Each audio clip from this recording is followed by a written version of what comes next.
আসসালামু আলাইকুম গাইস, আপনারা সবাই কেমন আছেন? আশা করি ভালো আছেন। আপনাদের দোয়ায় আমরাও ভালো আছি।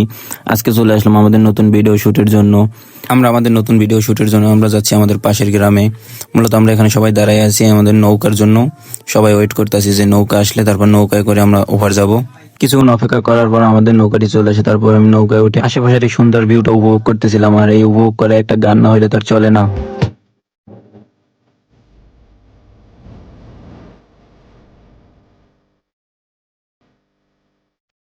এদিকে বন্ধুরা মিলে ফাইজলামি করতে করতে দেখি হঠাৎ আমরা পাড়ে চলে আসছি।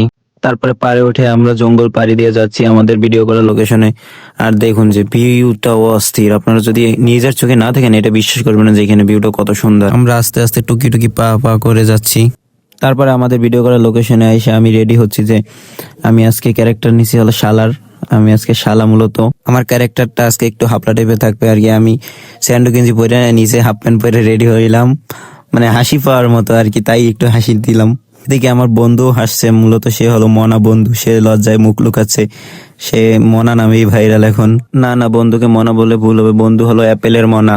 এদিকে শিমু জামাইয়ের অভিনয় করার জন্য রেডি হচ্ছে আর আমাকে দেখে হাসছে যে আমাকে দেখে নাকি হাসি পাচ্ছে। ওইদিকে আপন মনে গাছের সাথে হেলান দিয়ে বসে আছে আমার শুভ বন্ধু। সে আজকে ফুর্তিতে আছে, তাই আপনাদের একটা চুম্মা দিল। এদিকে ক্যামেরা হাতে ছিল রিয়াদ, ও বলছিল যে আমি ক্যামেরার সামনে আসবো কিনা, ও লজ্জা পাচ্ছিল ক্যামেরার সামনে আসতে। তারপর ও ক্যামেরার সামনে এসে একটু ঢং দেখাইলো। ঢং দেখানোর পরে আমার কাছে ক্যামেরা নিয়ে আসলো, আমি একটু ফাইজলামি করলাম। তারপরে আমরা নিজ নিজ ক্যারেক্টার বুঝে নিয়ে রেডি হচ্ছিলাম ভিডিও করার জন্য। তারপরে আমরা শুরু করে দিলাম আমাদের ভিডিও শুট। তারপরে আমরা আমাদের ভিডিও শুটিং শেষে আমরা নৌকায় করে আবার বাসায় ফেরত আসার জন্য উঠে পড়লাম। এবার নৌকায় দেখি অনেকগুলো ডাব। আমরা বাসায় যেতে থাকি আর আপনারা ভিডিওতে লাইক করতে থাকেন এবং খুব তাড়াতাড়ি দেখা হচ্ছে টুলবসের নতুন ভিডিও নিয়ে। ধন্যবাদ, সবাই ভালো থাকবেন, পাশে থাকবেন।